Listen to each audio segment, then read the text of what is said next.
أعوذ بالله من الشيطان الرجيم بسم الله الرحمن الرحيم السلام عليكم ورحمة الله وبركاته. எல்லாம் வல்ல அல்லாஹுவின் நல்லடியார்களே, எல்லாம் வல்ல அல்லாஹு தஆலா இந்த உலகத்தை படைத்து அதில் மனிதனையும் உருவாக்கி இருக்கிறார். இந்த மனிதன் குணத்திலும் சரி, செல்வத்திலும் சரி, மற்றவர்களை விட கூடுதல் குறைவுள்ளவர்களாக இருப்பதை நாம் பார்க்கிறோம்.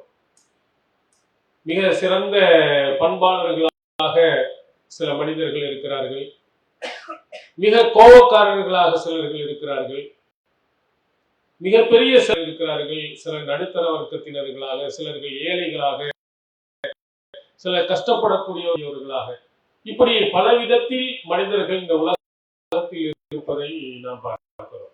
எல்லாரும் ஒரே விதமாக இருப்பதில்லை. இதன் காரணத்தினால் அவர்களுக்கு இடையில் சண்டைகள், பிரச்சனைகள், ஏற்றத்தாழ்வுகள் இவைகள் எல்லாம் வருவதையும் நாம் பார்க்கிறோம். இந்த நேரத்தில் அல்லாஹு தஆலா மிக உயர்ந்தவர்களாக, சிறந்தவர்களாக, மறுமை நாளில் சொர்க்கத்தை பெறக்கூடியவர்களாக இருப்பவர்கள் எப்படி நடக்க வேண்டும் என்பதை நமக்கு அழகான ஒரு அறிவுரையை சொல்கிறார். திருக்குறானில் குறிப்பிடுகிறார், உங்களுக்கிடையில் தாராளமாக நீங்கள் மறந்து கொள்ள வேண்டாம். பெருந்தன்மையாக நீங்கள் நடந்து கொள்வதை, தயால குணமாக நீங்கள் நடந்து கொள்வதை நீங்கள் மறந்து விடாதீர்கள். பல இடங்களில் நீங்கள் விட்டுக் கொடுக்க வேண்டிய நிலைமை ஏற்படலாம், சில இடங்களில் மன்னிக்க வேண்டிய நிலைமை ஏற்படலாம், சில நேரங்களில் உதவி செய்ய வேண்டிய நிலைமைகள் ஏற்படலாம். அந்த நேரத்திலாம் பெருந்தன்மையோடு தயால குணத்தோடு நீங்கள் நடந்து கொள்ள வேண்டும். இந்த அறிவுரையை நீங்க மறந்துடாதீங்க. அல்லாஹ் தஆலா நம்முடைய உள்ளத்தில் ஆழமாக பதிய வேண்டிய ஒன்றாக அல்லாஹ் சொல்லுகிறார். பெருந்தன்மையுடன் தயால குணத்துடன் நாம் நடந்து கொள்வது மிக முக்கியமான ஒன்று. இதன் மூலம் நமக்கு கிடைக்கும் நன்மை இறைவனின் பேரருள், அவனுடைய மன்னிப்பு, மறுமையில் சொர்க்கம். இந்த மிகப்பெரிய நன்மையை அல்லாஹ் தஆலா பெருந்தன்மையுடன் நடப்பவர்கள் தன்னுடைய வாழ்நாளில் சந்திக்கக்கூடிய பல இடங்களில் பெருந்தன்மையாக நடக்க வாய்ப்பு கிடைக்கக்கூடிய நேரங்களில் எவர்களெல்லாம் பெருந்தன்மையாக நடக்கிறார்களோ அவர்களுக்கு அவ்வளவு பெரிய நன்மை அல்லாஹ் கொடுக்கிறார். சஹீஹுல் புகாரியில் இடம்பெற்றிருக்கிறது. நபி ஸல்லல்லாஹு அலைஹி வஸல்லம் அவர்கள் சொல்கிறார்கள், ரஹிமல்லாஹு ரஜுலன் சம்ஹன் இதா பாஅ வ இதஸ்தரா வ இதத்கலா. வாங்கும் பொழுதும், விற்கும் பொழுதும், வழக்காடும் பொழுதும் பெருந்தன்மையுடன் நடப்பவர்களுக்கு அல்லாஹ் அருள் புரிகிறார். அந்த மனசு வேறு சில நூல்களில், இது புகாரியில் இடம்பெறுகிறது, திருமதி நசை போன்ற வேறு நூல்களில் அல்லாஹ் அவர்கள் மன்னிக்கிறார். சில அறிவிப்புகளில் அல்லாஹ் சொர்க்கத்தில் அல்லாஹ் நுழைய செய்கிறார். எப்போ? வாங்கும் போதும் சரி, கொடுக்கும் போதும் சரி, வழக்காடும் பொழுது பெருந்தன்மையுடன் நடப்போம். எங்கே ஒரு பொருளை நீங்கள் வாங்க செல்கிறீர்கள், அங்க போய் ரொம்ப கராராக நீங்கள் நடக்க வேண்டிய அவசியம் இல்லை. ஒரு வயதான பாட்டி ஒரு பொருளை விற்கிறார் என்று சொன்னால் அங்க போய் கொண்டு பேரம் பேசிக் கொண்டு இருக்க வேண்டியது. ₹1 2 கூட தான் இருக்கும். போயிட்டு இந்த வயதான காலத்திலேயும் உழைக்கிறாரே என்று சொல்லி ஒரு ₹5 கூட போனாலும் பரவாயில்லை என்று பெருந்தன்மையாக கொடுத்துட்டு போங்க. ஏதாவது ஒரு பொருளை நீங்கள் வாங்குகின்ற நேரத்திலேயும் அங்கேயும் ₹1 2 கூட குறைய வருமானால் அப்பொழுதும் பெருந்தன்மையாக நீங்கள் நடந்து கொள்ளுங்கள். உங்களுடைய ஹக்கை, உங்களுடைய உரிமையை கேட்பதற்காக வழக்காடுகிறீர்கள், வாதம் எடுத்து வைக்கிறீர்கள், அங்கேயும் பெருந்தன்மையாக நடக்கும். ஒரு சொத்து பிரச்சனை நடக்கிறது, அந்த சொத்து பிரச்சனையில் உங்களுடைய உரிமையை நீங்கள் கேட்கிறீர்கள், அது வந்து கொஞ்சம் குறையுது, ரொம்ப கராரா நீங்க இருக்க வேண்டிய அவசியம் இல்லை, விட்டுக் கொடுங்க. சொத்து பிரச்சனையில் யார் எல்லாருமே உங்க ரத்த உறவுகளாகத்தான் இருக்க போகிறார்கள். கணவன் மனைவியை தவிர மற்ற அத்தனை உறவுகளும் சொத்துக்கு பங்கில் வரக்கூடிய எல்லாருமே ரத்த உறவுகள் தான். தாயா இருக்கட்டும், தந்தையா இருக்கட்டும், மகனா இருக்கட்டும், மகளாக இருக்கட்டும், சகோதரனா இருக்கட்டும், சகோதரியா இருக்கட்டும், இவர்கள் எல்லாமே சொத்திலே உரிமை உள்ளவர்கள். அதை கொஞ்சம் விட்டு கொடுத்தால் யாருக்கு போக போகும்? அண்ணனுக்கு போக போகிறது, அல்லது தம்பிக்கு போகிறது, அக்காவுக்கு போக போகிறது, அல்லது தங்கைக்கு போக போகிறது. இதுல போய் ரொம்ப கராராக இங்க 2 சண்டைகள் நடக்கின்ற பொழுது யாராவது விட்டு கொடுக்கணும். அதுல நாம் பெருந்தன்மையுடன் நடந்து கொண்டோம் ஆனால் உங்களுடைய உரிமையை கோருகின்ற விஷயத்துல அல்லது வேறு வியாபார விஷயத்தில், பங்காளிகளாக இருக்கக்கூடிய விஷயத்தில் ஒரு இடத்திலே போய் வழக்கை நாம் தொடுக்கின்ற பொழுது, உரிமையை நாம் கேட்கின்ற பொழுது விட்டுக் கொடுக்க சொன்னால் விட்டுக் கொடுங்க. இதெல்லாம் மறுமை நாளில் அல்லாஹ்வுடைய மன்னிப்பையும் சொர்க்கத்தையும் பெற்றுத்தரும் என்று நபி ஸல்லல்லாஹு அலைஹி வஸல்லம் அவர்கள் நமக்கு அழகாக வலியுறுத்துகிறார். அது மாதிரி கடன் கொடுக்கிறோம், கஷ்டப்படுபவனுக்கு, சிரமப்படுபவன். அப்ப அந்த சிரமப்படக்கூடியவனுக்கு சரியா ரொம்ப கராரா பேசி 1 வருஷத்துக்கு 6 மாசத்துக்கு நம்ம பேசிடுறோம். நம்ம பேசின அடிப்படையில் தான் பணத்தை போய் கேட்க போறோம். 6 மாதம் ஆயிட்டது, 1 வருஷம் ஆயிடுச்சு, 2 வருஷம் ஆயிடுச்சு, கேட்க போறோம். அவன் கஷ்டப்படுகிறான், சிரமப்படுகிறான் என்றால் அங்க உங்க கோபத்தை காட்டாதீங்க. அல்லாஹ் சொல்கிறோம், இன்கானது உஸ்ரத்தின் நலிரத்துன் இலா மைஸரா. ஒரு கஷ்டப்படக்கூடியவனை நீங்கள் பார்த்தீர்களே ஆனால் அவனுக்கு வசதி வர்ற வரையிலையும் நீங்கள் காலத்தை கொடுங்கள். அந்த சத்தக்கும் கைருலக்கும், அதை தர்மமாக நீங்கள் விட்டுக் கொடுத்தீர்களே ஆனால் அது கஷ்டப்படுறவனு உனக்கு தெரியுது, அவன் கொடுப்பதற்கு வாய்ப்பு ரொம்ப குறைவு என்று தெரிகிறது. ரொம்ப கராரா இருக்காது. பார்க்கிற மாதத்தின் அவனுடைய கஷ்டங்கள், சிரமங்கள், அவருடைய பிள்ளைகள், குடும்பங்கள், அவருடைய வருமானங்கள் எல்லாம் உங்களுக்கு தெரிகிறது. தெரிந்தும் போய் நீங்கள் என்ன செய்ய கொடுக்க, உங்களுக்கு ரொம்ப சிரமப்பட்டா கொஞ்சம் காலத்தையாவது அவகாசம் கொடுங்க. நீங்கள் சிறந்தவராக நல்லவர்களாக இருக்கணும்னு ஆசைப்பட்டீர்களா நான் தர்மமாக விட்டுக்கொள்ளுங்க, ரொம்ப கஷ்டப்படாது போ அப்படின்னு. இது திருக்குறான் நமக்கு சொல்லும் அறிவுரை. சஹீஹுல் புகாரில் ஒரு செய்தி இடம்பெறுது. நபிகளார் அவர்கள் இந்த பெருந்தன்மைக்கு கஷ்டப்படக்கூடியவன், சிரமப்படக்கூடியவனுக்கு அழகான ஒரு முன்மாதிரியை முந்தைய காலத்தில் நடந்த ஒரு சம்பவத்தை சொல்லி நமக்கு குறிப்பிடுகிறார். முந்தைய காலத்தில் ஒரு வியாபாரி மக்களுக்கு கடன் கொடுத்து வந்தார். அல்லாஹ் நிறைய பரக்கத் தந்தான், பொருளாதாரம் தான், வியாபாரம் செய்யறாரு, பணம் வந்தா சரி, கஷ்டப்படுவவனுக்கு போய் வசூலையும் பண்ண போவார். அப்ப வசூல் பண்ண போகும்போது வேலைக்காரரும் அவரும் செல்கின்ற பொழுது ஒரு சில இதாரா மோசீரம் ரொம்ப சிரமப்படுபவர்களை பார்த்தால் தன்னுடைய வேலைக்காரர் என்று சொல்வாராம், அவருடைய அந்த கடனை தள்ளுபடி பண்ணிடு. அல்லாஹ் தஆலா நம்முடைய பாவங்களை தள்ளுபடி செய்யக்கூடும். எதுக்காகவே அல்லாஹ் நம்ம பாவத்தை மன்னிச்சுக்குவோம் அப்படின்னு சொன்னா அதற்காகவே அல்லாஹ் தஆலா அவருடைய பாவத்தை மன்னித்தான் என்று நபிகள் அவர் குறிப்பிடுறார். ஒரு கஷ்டப்படுபவனை பார்க்கிறோம், ஒரு பொருளை கொண்டு வரோம், நம்ம கேட்ட பணத்தை கொடுக்கும் பொழுது 10 ரூபாய், 20 ரூபாய், 5 ரூபாய், 5 ரூபாய் காயின்ஸ், 1 ரூபாய், 2 ரூபாய் காயின்ஸ் எல்லாம் எடுத்து கொண்டு வந்து உங்கள்கிட்ட கொடுத்தா நமக்கு புரிந்து கொள்ள வேண்டும், ரொம்ப சிரமத்தில் இருக்கான், உண்டியில் உடைச்சிருக்கான், அங்கே இங்கே ஒரு 5 ரூபாய், 10 ரூபாய், 20 ரூபான்னு வாங்கிட்டு வந்து ரொம்ப சிரமப்பட்டு கொடுக்குறார். சரியான நேரத்துல கொடுக்கணும்னு ஆசைப்படுகிறார். ஆனா அவனால முடியாம ரொம்ப சிரமப்பட்டு ஒரு 5 ரூபா கம்மியா போச்சு, 50 ரூபா கம்மியாச்சு அப்படின்னு உங்கள்கிட்ட வந்து சொன்னா ரொம்ப கராராக, சரி நாளை கொண்டு விட்டு விடு, அவருடைய கடனை தள்ளுபடி பண்ணி கண் முன்னால் தெரிகிறது. கஷ்டப்படுத்தப்பட்டவனுக்கு நீ தள்ளுபடி பண்ணினால் மறுமை நாள்ல அல்லாஹ் சந்தித்து நம்முடைய பாவங்களை எல்லாம் விசாரிக்கின்ற பொழுது இதை கவனித்து நம்ம பாவங்களை மன்னிக்கிறோம். இந்த ஏழை எளியவனாக கஷ்டப்படுபவனாக இருப்பவனுக்கு நீ எப்படி மன்னிப்பு நீ கொடுத்தாயோ அது மாதிரி நான் உன்னுடைய பாவங்களை மன்னிக்கிறேன். அப்படி கொடுத்த அந்த வியாபாரிக்கு அல்லாஹ் மன்னித்து சொர்க்கத்தை கொடுத்திருக்கார். இதெல்லாம் நம்முடைய வாழ்க்கையில் செல்வந்தர்களாக இருக்கக்கூடிய நிறைய பேர் ரொம்ப கராராக இருக்கிறாங்க. அவர்கள் அந்த பணம் இருக்கிறதே எவ்வளவு ஒரு டீச்சரும் கூட இருக்காரு, அவன் கொடுத்த பணம், ஆனா அவங்களுக்கு 1 மாத செலவாக இருக்கலாம். இந்த பணத்தை வைத்துக் கொண்டு நம்ம கோடி ரூபாய் பெரிய கோடீஸ்வரனாக போறதில்லை. அதை போவதின் காரணத்தினால் பரம ஏழையாகவும் போவதில்லை. சரி, கஷ்டப்படுவனுக்கு உதவுவனுக்கு சிரமப்படும் விட்டோம்னா அவன் இனிமேல் கொஞ்சம் மன நிம்மதியோடு அவனுடைய வாழ்க்கையை தொடர அது உதவியாக இருந்தது. இதையெல்லாம் நீங்கள் கவனத்துல வச்சு அந்த நேரங்கள்லாம் பெருந்தன்மையோடு தயாலகுணத்தோடு நீங்கள் அவர்களுடைய கடன்களை விட்டு தள்ளுபடி பண்ணுங்கள்.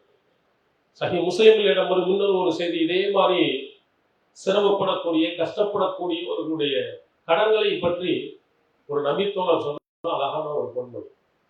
உபாகத்தை ஒரு சாமி துறையிலான அவர்களுடைய மகன் வலீத், அவருடைய மகன் உபாதா, இந்த 2 பேருமே சொல்கிறார்கள், நத்ருமுல் இல்ம மின் ஹாதல் ஹய்யி மினல் அன்சார் கப்ல அன் யஹ்லிகு.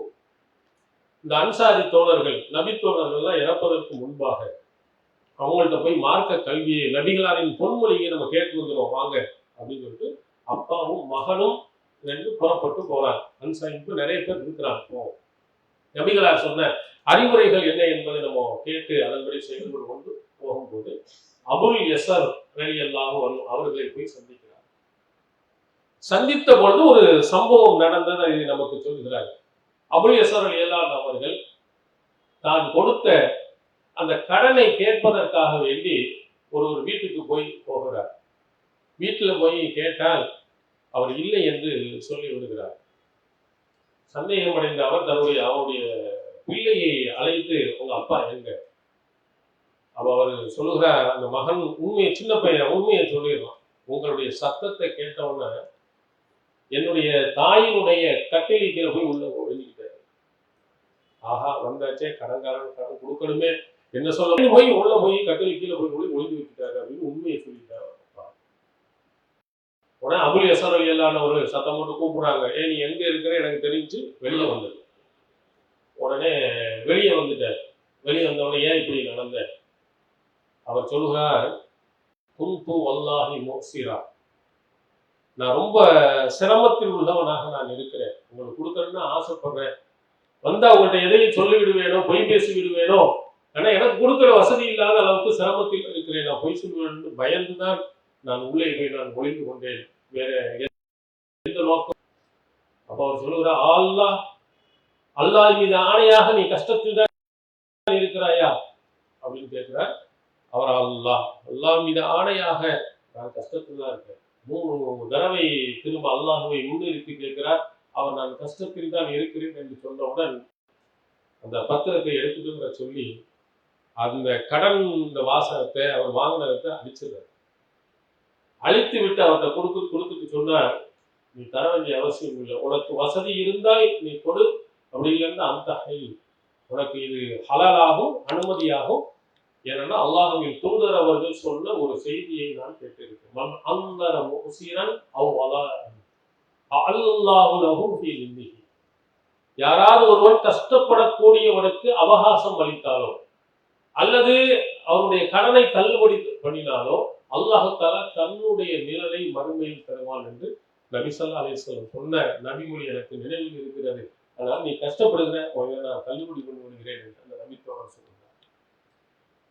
இது மாதிரி எத்தனை பேர்களை நீங்கள் போய் சந்திக்கிறீங்க. உண்மையை ஏமாத்துறவன் சிலதான் இருக்கிறான், பிராடுத்தனம் பண்றவன் இருக்கிறான், உண்மையிலேயே கஷ்டப்பட்டு வாங்கின பணனை திருப்பி கொடுக்க வேண்டும் என்று அதற்காக முயற்சி செய்யக்கூடியவன், கஷ்டப்படக்கூடியவன் நிறைய பேர் இருக்கிறார், உண்மையாக உழைக்கக்கூடியவன் நிறைய பேர்கள் இருக்கிறார். அவர்களை எல்லாம் நீங்கள் பார்த்தீர்கள் என்று சொன்னால் இந்த மாதிரி கஷ்டங்கள், சிரமங்கள் அவர்கள் இருப்பதை உங்களுக்கு தெரிகின்ற பொழுது மனம் இறங்குங்கள்.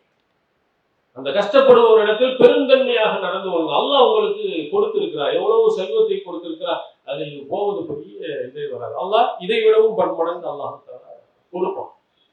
எவ்வளவு கஷ்டப்பட்டாலும் சரி, சிரமப்பட்டாலும் அப்படிப்பட்டவர்களுக்காக உதவி செய்யக்கூடிய உள்ளம் நமக்கு இருக்குமானால் அல்லாஹால நமக்கு அல்லாஹ் நிறைய தருவான். அல்லாஹின் தூதரவர்கள் அல்லாஹ் சொன்னதாக சொல்கிறார்கள், ஆதம், ஆதமுடைய மகனை நீ செலவழி, ஆதமுடைய மகனை நீ செலவழித்தால் நான் உனக்கு செலவழிக்கிறேன், அல்லாஹ் அவனுக்கு தரும். நம்ம யார் யாருக்கு ஏழைகளுக்காக வாரி கொடுக்கிறோமோ அது குறைந்து விடாது, எந்த தர்மமும் உங்கள் செல்வத்தை குறைத்து விடாது, வேறு வழியில் அல்லாஹ் உங்களுக்கு கொடுப்பான். வேறு செலவை அல்லாஹ்தால குறைக்கலாம். உங்களுக்கு ஏற்படக்கூடிய மிகப்பெரிய ஒரு நோய், பல லட்சங்கள் அதுக்கு செலவழிக்கலாம், இதன் மூலமாக அல்லாஹ்தால அது இல்லாமல் ஆகிறது. அதெல்லாம் நமக்கு தெரிவதில்லை. அப்படி போனுச்சுன்னா பல லட்சங்கள் உங்களுக்கு போயிருக்கும். நீங்கள் செய்த ஒரு 1000 2000 ரூபாய்கள் பல லட்சம் ரூபாய்க்கு ஒரு லாபத்தை பெற்று தந்து விடலாம். அதனால்தான் ரசூலுல்லாஹி ஸல்லல்லாஹு அலைஹி வஸல்லம் அவர்கள் இந்த மாதிரி தர்மங்கள், கஷ்டப்படுபவர்கள் இடத்துல போய் நல்ல முறையில் நீங்கள் நடந்து கொள்வதற்கெல்லாம் நிறைய ஆர்வம் போட்டு இருக்கிறார். அதே மாதிரி இன்னொரு ஒரு செய்தி புகாரியில் இடம்பெறுகிறது. ரசூலுல்லாஹி ஸல்லல்லாஹு அலைஹி வஸல்லம் அவர்கள் முன்னிலையில் ஒரு சச்சரவு ஏற்படுகிறது. கஅப் இப்னு மாலிக் ரலியல்லாஹு அன்ஹுக்கும் அப்துல்லா இப்னு அபி ஹத்ரத் ரலியல்லாஹு அவர்களுக்கும் சர்ச்சை. கஅப் இப்னு மாலிக் ரலியல்லாஹு அவர்கள் போய் அப்துல்லா இப்னு அபி ஹத்ரத் கிட்ட கடனை கேட்கிறாங்க, திருப்பி கொடுங்க. அதுல 2 பேருக்கும் மத்தியில் பேச்சுவார்த்தையில சத்தம் கூடுது. அல்லாஹ்வின் தூதர் அவர்களுக்கு 2 பேரும் இந்த கடன் பிரச்சனையில் பேசிக் கொண்டிருக்கிறார்கள் அப்படிங்கிறது காதுக்கு தெரியும். அங்க என்ன பார்க்கறாங்க. பார்த்த உடனே கஅப் இப்னு மாலிக் ரலியல்லாஹு அவர்களுக்கு கையால இஷாரா பண்ணாங்க, சைக்கிளை செய்யறாங்க, அஷார மீதிய அப்படி. அது விலகிக் கொள்கிறார்கள். பாதியை விட்டு கொடுத்து விடு, பாதியை நீ வாங்கிக்கோ. ரொம்ப காரணமோட நடக்காத, பெருந்தன்மையாக நீ நடந்து கொள், முழுசா கேட்காம அவர்தான் கஷ்டப்படுகிறான்னு தெரியாது. ரசூல் ஸல்லல்லாஹு அலைஹி வஸல்லம் சைக்கிளையின் மூலமாக பாதின்னு காட்டுறாங்க. அப்ப உடனே அவர் காபிபுல் மாலிக் ரலியல்லாஹு அன்ஹு சொல்ல, அகத நிஸ்வமா அலை வ தரக்க நிஸ்வம். அப்துல்லா இப்னு அபீ ஹதர் ரலியல்லாஹு அன்ஹு அவர்களுடைய கடன்ல பாதியை நான் தள்ளுபடி பண்ணிவிட்டு பாதியை தான் நான் எடுத்தேன். இப்ப ரசூல் ஸல்லல்லாஹு அலைஹி வஸல்லம் அவர்கள் எந்த பரிந்துரையை அங்கே செய்கிறான்னு பாருங்க. சிரமப்படுகிறான், கஷ்டப்படுகிறான் என்று சொன்னால் கொடுக்க முடியாததுனாலதான் அவரால் அவ்வளவு கொடுக்க முடியல என்று சொல்லும்போது எவ்வளவு முடிந்ததோ அந்த அளவுக்கு வாங்கிக்கும். ஒரு பாதி அளவு தருகிறாங்க, அதை எடுத்துக்கொண்டு நீ பிறந்தன்மையுடன் நீ நடந்து கொள் என்று காபிபுல் மாலிக் ரலியல்லாஹு அன்ஹு அவர்களுக்கு நபிகளார் அறிவுரை சொன்னார். அது மாதிரி நிறைய பேர்களுக்கு உங்களுக்கும் தேவை இருக்கிறது என்று சொன்னால் முழுவதுமாக உங்களால் தள்ளுபடி செய்ய முடியல, முழுவதுமாக உங்களால் கொடுக்க முடியவில்லை அப்படின்னு சொன்னா ஒரு பாதியாவது முகாலாவது ஒரு 30%, 50% ஏதாவது ஒரு குறிப்பிட்ட அளவை வாங்கிட்டு குறிப்பிட்ட அளவிலேயாவது ஒரு பெருந்தன்மையுடன் அவருடைய கஷ்டத்துக்கு உதவுபவர்களாக நீங்கள் இருந்து கொள்ளுங்கள்.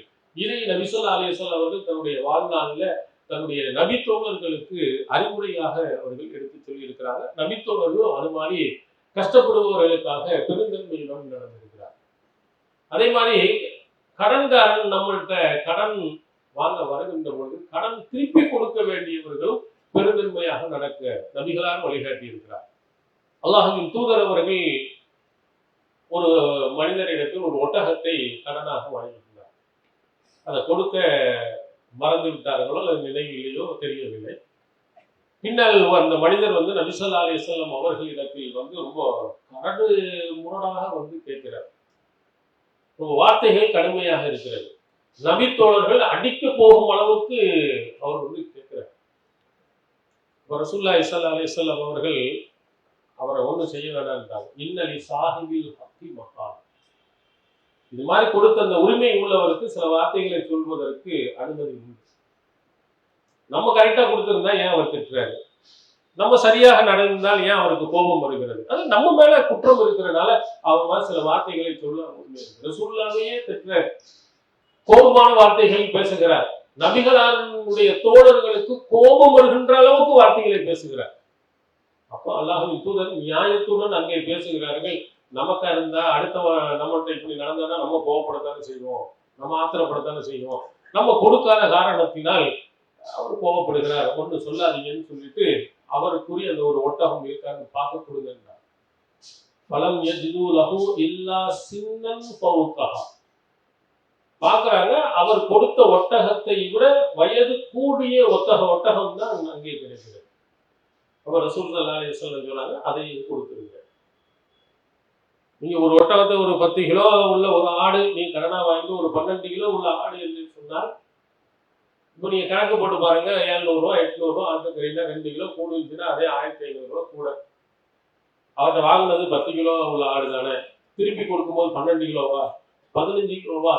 இப்போ ஒட்டகத்தை நீங்கள் பார்க்கின்ற பொழுது அவர் வாங்கிய ஒட்டகத்தை, நபிகளார் வாங்கிய ஒட்டகத்தை கூட ரேட்டு கூட. அப்போ அல்லாஹ்வின் தூதர் அவர்கள் இருந்தாலும் பரவாயில்லை அவருக்கு கொடுங்க. அப்போ அல்லாஹ்வின் தூதர் அடுத்து சொன்னார், இன்னமின் ஹியாரிக்கும் அஹ்ஸனுக்கும் கதா, உங்களிலே சிறந்தவர்கள் திருப்பி கொடுக்கின்ற பொழுது சிறந்த முறையில் கொடுப்பவர்கள் தான் உங்களிலே நல்லவர்கள் என்று நபிகளார். வாங்கினதை விட கொஞ்சம் கூட கொடுக்கறதா தப்பு இல்லை. வட்டி வகையிலையும் இது அடங்காது. வட்டி என்பது குறிப்பிட்ட அளவு குறிப்பிட்ட நாட்கள் இருக்குமானால் கொடுப்பது, நாட்கள் சென்றால் கூட கூட கொடுப்பது, அது கட்டாயப்படுத்தி வாங்குவது. இது கொடுப்பவர் அதே அளவு கொடுத்தாலும் வாங்கிக் கொள்ள வேண்டும், கூடுதலாக கொடுத்தாலும் வாங்கிக் கொள்ளலாம், குற்றம் எதுவும் இல்லை. கடன் கொடுத்தவர் தான் என்ன செய்யக்கூடாது, குறிப்பிட்ட அளவுல இவ்வளவு கொடுத்திருக்க இவ்வளவு கூடுதலா தான் என்று கேட்கக்கூடாது. திருப்பி கொடுக்கக்கூடியவர் இருக்கிறாரே அவர் சிறந்த முறையில் கொடுக்கலாம். உங்களோட பணம் வாங்கிட்ட போது ஒரு ஸ்வீட் பாக்கெட்டை எக்ஸ்ட்ரா உங்களுக்கு கொடுக்கலாம், அல்லது வேறு ஏதாவது ஒரு பொருளை உங்களுக்கு அன்பளிப்பாக அனுப்பப்படுற நேரத்துல எனக்கு உதவி செய்து மிகப்பெரிய சந்தோஷம் மகிழ்ச்சி அப்படின்னு அவராக விரும்பி கொடுப்பதை நபி ஸல்லல்லாஹு அலைஹி வஸல்லம் அவர்கள் தடுக்கிறார். அங்கேயும் பெருந்தன்மையை காட்ட சொல்லியிருக்கிறார். கேட்க எவ்வளவோ அவ்வளவுதான் கரெக்டா நான் கொடுப்பேன்னு இருக்காத, பெருந்தன்மையை நீ நடந்து கொடுத்துக்க, அது ஒன்றும் தப்பில்லை. அப்படி பெருந்தன்மையாக நடப்பதை நபிகளார் அவர்கள் அறிவித்திருக்கிறார். அதே மாதிரி நம்ம வீடுகளுக்கு மத்தியில் இருந்தோம் சொன்னா நிறைய பிரச்சனைகள், பக்கத்து வீட்டுக்கும் அவங்க கட்டடம் கட்டுறவங்களுக்கு நிறைய இடையூறுகள் பிரச்சனைகள் வருது. ஆணி அறைகிறது, கதவு வைக்கிறது, ஜன்னல் வைக்கிறது, இதுல எல்லாம் 2 பேருக்கு மத்தியில சண்டை. பொது சவராக இருக்குமானால் இங்க ஆணி இங்க பிரச்சனை, இப்படி எல்லாம் பல பிரச்சனைகளை நாம் சந்திக்கிறோம். நபிகளாருடைய காலத்திலையும் அப்படி இருந்துச்சு. அப்பவும் ரசூலுல்லாஹ் பெருந்தன்மையாக இருக்குது. லா யம்னவு ஜாரு ஜாரஹு ஐயஸ ஹஷபஹு ஃபீ ஜிதாரி. புகாரியில் வரும் செய்தி, நபி ஸல்லல்லாஹு அலைஹி வஸல்லம் எந்த ஒரு பக்கத்து வீட்டுக்காரனும் இன்னொரு பக்கத்து வீட்டுக்காரன் வந்து தன்னுடைய சிவத்தில் பலகையை அறிவதை தடுக்க வேண்டாம். அவனுக்கு தேவை இருக்குன்னு நினைக்கிறாட்டா, என்னுடைய செவத்துல பொது செவத்துல நீ எப்படி வைக்கலாம், கையை வைக்கலாம், நடக்காத. பெருந்தன்மையா நடக்குங்க. உனக்கும் ஒரு தேவை ஏற்படலாம், அவனுக்கும் ஒரு தேவை ஏற்படலாம். இப்போ இதெல்லாம் என்ன செய்யணும்? இப்போ 2 பக்கத்து வீட்டில் இருக்கக்கூடியவர்கள்லாம் சட்டம் இப்படிதான் இருக்குது, ரொம்ப பேசாத, அதை விட்டு கொடுப்பதற்கு எவ்வளவு உன்னால் முடியுமோ அந்த அளவுக்கு நீ விட்டுக் கொடு, பெருந்தன்மையாக நீ நடந்து கொள். இப்படி பெருந்தன்மையாக நடப்பதுதான் மறுமையில் உனக்கு மிகப்பெரிய நன்மையை பெற்று தருவதனால நபி ஸல்லல்லாஹு அலைஹி வஸல்லம் அவர்கள் அந்த அளவுக்கு அழகாக நமக்கு சொல்லி தந்தார். அதே மாதிரி நம்ம வீடுகளில் அல்லாஹ் நமக்கு நிறைய வசதி வாய்ப்புகளை தந்திருப்பான். நல்ல அழகான பில்டிங் கட்டியிருப்போம், பக்கத்தில் ஏழைகள் இருப்பாங்க, கஷ்டப்படுபவர்கள் இருப்பாங்க. அப்படி இருக்கும் பொழுது நம்ம அந்த மக்களையும் கவனத்தில் கொண்டு நீங்கள் நடக்க வேண்டும் என்பதை இந்த அளவுக்கு நபிகளார் சொன்னாங்கன்னு பாருங்க. சஹீஹ் முஸ்லிமில் இடம்பெறுகிறது, யாவாதர் இதா தவத்த மரக்கத்தன் ஃபாக்ஸிர் மாஆஹ. நீ குழம்பு வைத்தாய் என்று சொன்னா கொஞ்சம் தண்ணியை கொஞ்சம் அதிகமாக ஊற்றிக்க. ஆகம் ஜீரான உன் பக்கத்து வீட்டுக்காரனை அதன் மூலமா கவனித்துக்க. பக்கத்து வீட்டுக்காரனுக்கு கொடுக்கறதுக்கான நல்லது நம்ம சாப்பிட்டு அதுல தண்ணியை ஊற்றி போய் கொடுக்க சொல்லுங்க. நீ 2 பேருக்கு சமைக்கிற அப்படின்னா பக்கத்து வீட்டில் ஒரு 2 பேர் இருந்தால் 4 பேருக்கு அளவுக்கு கொஞ்சம் தண்ணியை ஊற்றி நல்லா சமைத்து அதையும் பக்கத்து வீட்டுக்கு நடக்கும். அந்த மாதிரி பெருந்தன்மையும் நட. அவங்க வந்து உங்கள்கிட்ட வந்து கேட்கணும், கஷ்டப்படுறாங்க சிரமப்படுறாங்கன்னு நினைக்காத. பெருநாள் தினத்தும் வருகிறது, கஷ்டப்படுகிறார்கள் சிரமப்படுகிறார்கள் என்று சொன்னால் அவங்களால சமைக்க முடியலை அப்படின்னா நீ சமைத்து அவங்களுக்கு கொடு. உங்கள் வீட்டில் பிரியாணி போடும்போது அந்த 2 பேருக்கும் சேர்த்து நீங்கள் பக்கத்து வீட்டுக்கு நீங்கள் கொடுங்க. அந்த மாதிரி பெருந்தன்மையாக நடங்கள் என்று அபூதர் கிஃபாரி ரலியல்லாஹு அவர்களுக்கு நபி ஸல்லல்லாஹு அலைஹி வஸல்லம் அவர்கள் சமைக்கும் பொழுது கூட, குழம்பு நீ வைக்கின்ற நேரத்திலும் கூட அடுத்தவர்களை நினைத்து பார்க்கும் ஒரு நல்லவர்களாக இருக்க வேண்டும் என்று நபி ஸல்லல்லாஹு அலைஹி வஸல்லம் அவர்கள் இருக்கிறார். அந்த மாதிரி சில இடங்கள்ல சிலர்கள் குத்தி குறை உள்ளவர்களாக இருப்பாங்க, ரொம்ப கோபக்காரனாக இருப்பாங்க. அந்த மாதிரி ஆட்கள் எல்லாம் வந்து உங்களை கோபத்தை ஏற்படுத்தினார்கள் என்று சொன்னால் நீ பெரிய கோபப்படாத, மன்னித்து விடு, அது பெருந்தன்மையாக இருந்து கொள். திருக்குறான் சொல்ல குதில் அஃபுவர் வஅமுர் பில் உருஃபி வஅரில் அனில் ஜாஹிலின். மன்னிப்பை எடுத்துக்கங்க, நல்லதை ஏவுங்க. முட்டாள்கள் சிலர் இருப்பாங்க, அவங்கள பெருசுபடுத்தாதீங்க, புறக்கணிச்சு. இந்த வசனம் உமர் இப்னு கத்தாப் ரலியல்லாஹு அன்ஹுடைய காலத்தில் நடந்த ஒரு சம்பவம் நமக்கு அழகான ஒரு அறிவுரையாக சொல்கிறது. சஹீஹ் புகாரியில் இடம்பெறுகிறது. உமர் ரலியல்லாஹு அவர்களை சந்திக்க வருகிறார் ஒரு மனிதர், ஹர்ர் இப்னு கைஸ் ஒயினா அப்படிங்கிற 2 பேர். அவர் என்ன செய்கிறாருன்னா, தன்னுடைய நெருங்கிய உறவினரின் மூலமாக உமர் ரலியல்லாஹு அவர்கள்ட்ட சந்திப்பதற்கு நேரம் வாங்கி கொண்டு உள்ளே நுழைகிறார். உள்ளே நுழைந்தவுடன் உமர் இப்னு கத்தாப் ரலியல்லாஹு அவர்களை பார்த்து சொல்கிறார், இப்னுல் கத்தாப் லம் தூதீனல் ஜஸல வலம் தஹக்கும் பைனனா பில் அகல் அப்படின்னு கோபத்தை ஊட்டும் விதமான வார்த்தைகளை அங்கே சொல்கிறார். கத்தாபின் மகனே, ஒரு முதலமைச்சரை சந்திக்கிறோம், பிரதமரை சந்திக்கிறோம்னா பிரதமர் அவர்களேன்னு சொல்லலாம், என்ன முதலமைச்சர் அவர்களே என்று சொல்லலாம். போய் நேராக முதல்வர் ஸ்டாலினே என்ன செய்வீங்க அப்படின்னு கேட்டால் எப்படி இருக்கும்? நபிகளாருடைய காலத்திற்கு பிறகு உமர் இப்னு கத்தாப் ரலியல்லாஹு அவருடைய ஆட்சி காலத்தில் ஜனாதிபதியாக இருப்பவர்களை அழைக்கும் இடம் யா அமீரல் மூமினீன் அப்படின்னு சொல்லும் பழக்கம் இருந்தது. மூமின்களின் தலைவரே அப்படின்னா அழைப்பாங்க. இவர் இப்னு கத்தாபின் மகன் என்று ஒரு விதமாக பேச துவங்குகிறார். லம் தூதீனல் ஜஸல வலம் தஹ்கும் பைனனா பில் அத்ல்.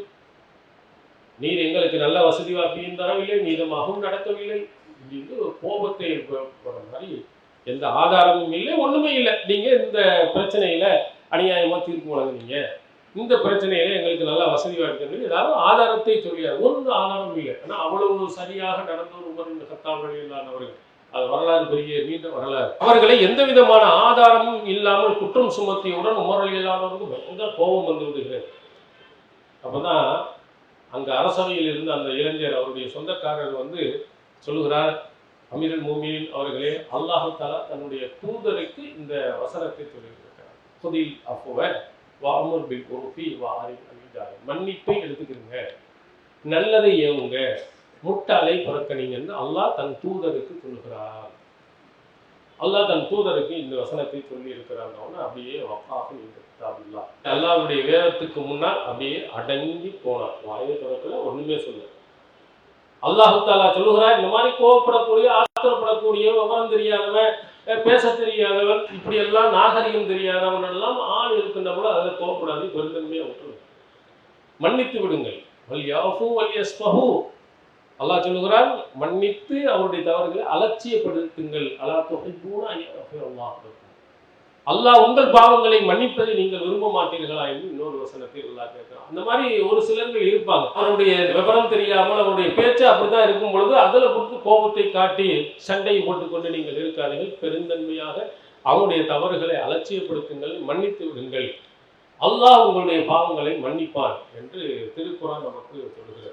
இது மாதிரி ஏராளமான சம்பவங்கள், திருமறை குர்ஆனுடைய அறிவுரைகள் நம்ம பெருந்தன்மையாக நடப்பதை நமக்கு வலியுறுத்துகிறது. நம்முடைய வாழ்நாளில் கஷ்டப்படுபவர்கள், சிரமப்படுபவர்கள், அல்ல குணத்திலே வேறு விதமாக இருக்கக்கூடியவர்கள், இந்த இடங்களிலெல்லாம் நாம் பெருந்தன்மையாக நடக்கும் வாய்ப்பை அல்லாஹ் ஏற்படுத்துகிறார். பிடித்துக் கொள்வோமே ஆனால் அல்லாஹ்வுடைய அருளை பெறலாம், அவருடைய மன்னிப்பை பெறலாம், மறுமை நாளில் சொர்க்கத்தை நிச்சயமாக நாம் பெறலாம். எல்லாம் அல்லாஹ் தஆலா இந்த மாதிரி ஒரு சந்தர்ப்பங்கள் நமக்கு கிடைக்கின்ற பொழுது பெருந்தன்மையுடன் நடந்து கொள்ள எல்லாம் அல்லாஹ் தஆலா புரிவானாக. வாஹ்.